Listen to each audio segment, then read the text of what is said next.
Get ready for a crispy, cheesy, and also satisfying recipe because today we're making taquitos dorados. These are gonna be filled with tender chuck roast and melty Oaxaca cheese. They almost taste like queso tacos, but with a crunch. We're gonna start with 2 pounds of beef chuck roast, and this is boneless because it's gonna take the longest to cook. We've got a beautiful color, nice marbling, and just cut it into large pieces.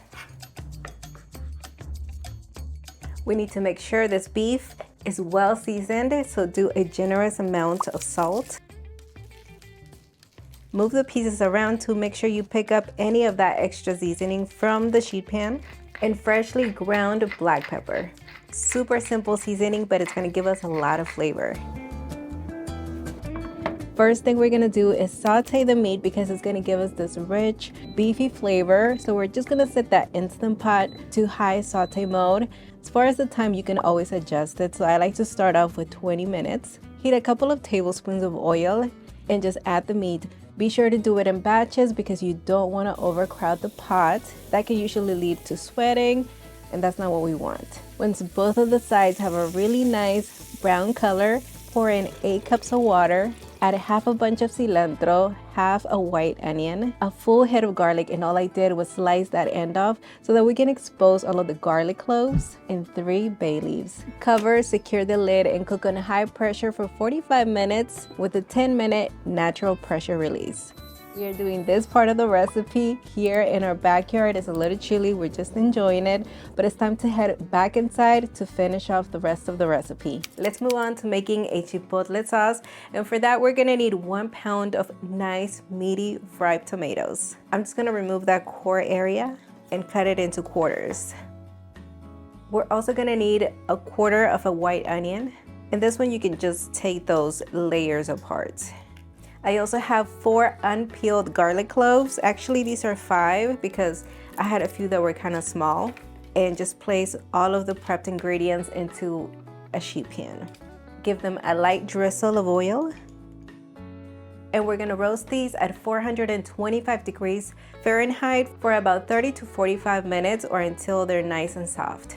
The Instant Pot is done. Release the remaining pressure, and I'm just gonna take out the pot insert.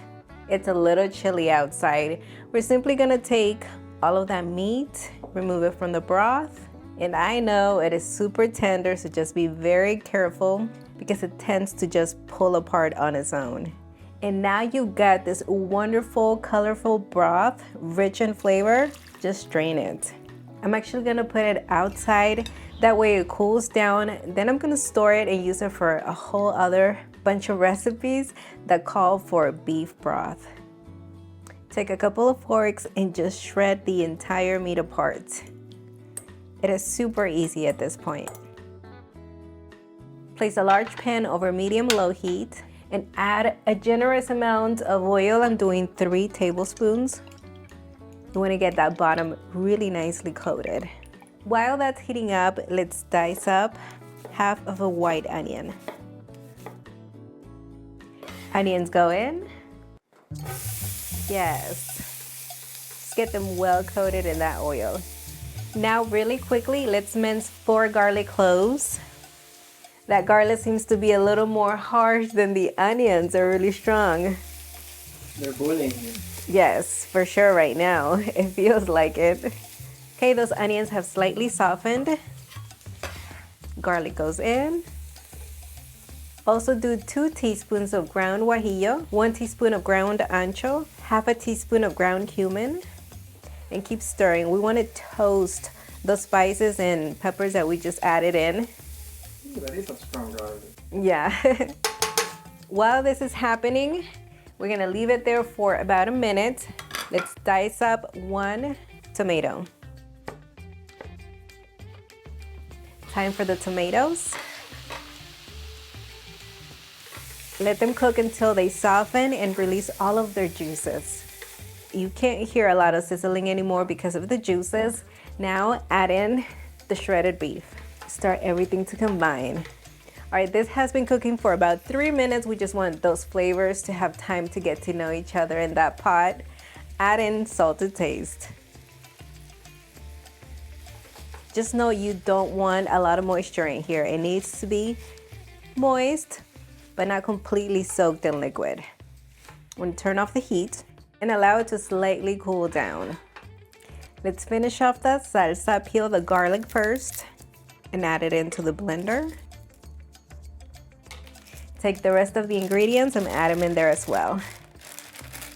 I'm gonna make a little taco, but look at that. And a couple of chile chipotles and adobo. You can do more if you like, but I'm looking for more of a mild heat. Also include a couple of tablespoons of that adobo sauce. Cover and blend until it is completely smooth. Do salt to taste. And if you would like it looser, you can always add a little bit of water before blending, but I love the thick consistency. Because cold corn tortillas are not flexible, we need to heat them. We're gonna do it over medium heat on our beloved comal, and I'm gonna link it down below in case you're interested. Flip them as needed. You don't wanna get them crispy. Don't leave them there for too long. You just wanna get them pliable so that we can roll them. You do wanna use the thinner type of tortillas because that's what typically works best. I am heating up about 26 tortillas, give or take, because that's how many taquitos we're gonna be able to make. All right. Yes, we're gonna feast on this. I must say, I think this is Nelson's favorite meal from what I can see. He says enchiladas, but I think it's taquitos. I have too many favorite meals at this point. Yes, okay, these are nice and pliable, see? Now just keep them covered and warm. Continue with the rest. Since I cannot have many corn tortillas, I like to use my recipe for almond flour tortillas. I'm gonna link it down below, and I'm not gonna heat them up because there's no need to, they're nice and pliable, but I did have them only partially cooked. Finally, we need to shred 8 ounces of Oaxaca cheese. Take your tortilla, add some of the filling, some cheese. It's looking good already. Just make sure you can close it. I've run into that type of issue in the past. I'm an overfiller, okay? I admit it. I have a problem. You see this little flap right here? You're gonna take a toothpick, insert it, so that the flat stays in the center. Now take the other flap and secure both of them right in the center. You see that? They're gonna stay nice and closed. And you can only fit 2 tacos per toothpick. Set them aside and continue making the rest.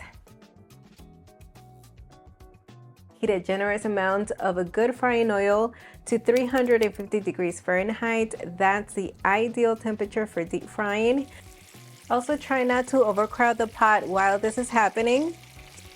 Give them space so the magic can happen. Allow them to become golden brown and crispy on both sides. A few of these look ready. Transfer them over to a rack. These almond flour taquitos are looking so good, and as you can see, we can only fit 1 taco per toothpick. This is a tip from Nelson. Thank you, thank you. He saw me and he was like, shouldn't you just stick a toothpick in there? And I'm like, why are you in everything? I'm trying. So we're giving him props. To serve, be sure to remove all of those toothpicks and just top them with Mexican crema, some shredded cabbage, which is gonna bring a whole bunch of crunch and freshness, Pico de Gallo, and I did leave the pepper out because we have that salsa, pickled red onions, feel free to check out my recipe, crumbled queso cotija for that saltiness, and our Chipotle and beloved salsa. I'm ready to taste. I cannot tell you, I mean, I am, what do you call it, salivating over this? Yeah, no, I'm having shivers right now. Now, I'm only gonna be able to eat 1 taco with corn tortilla. That is fine because I'm actually perfecting this almond flour tortilla recipe. I feel like I'm almost there. I have a version on my website that is gonna work with this, but stay tuned because I'm gonna improve it. But Nelson over there is gonna enjoy his corn tortilla tacos. We're about to feast, everybody. So good. Let's do this, Nelson. Let's do the crunch together. Hold on. Make sure you get all of those toppings in there like me. Look at me. You kind of have to grab them a certain way. High maintenance.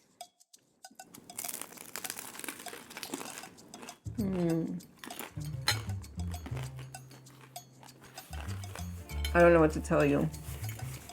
Wow. Oh my goodness. You get every single flavor coming through. You know what this reminds me of? Quesatacos.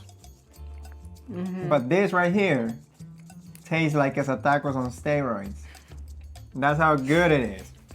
Because you add the crunch of the fried tortilla. Oh my goodness.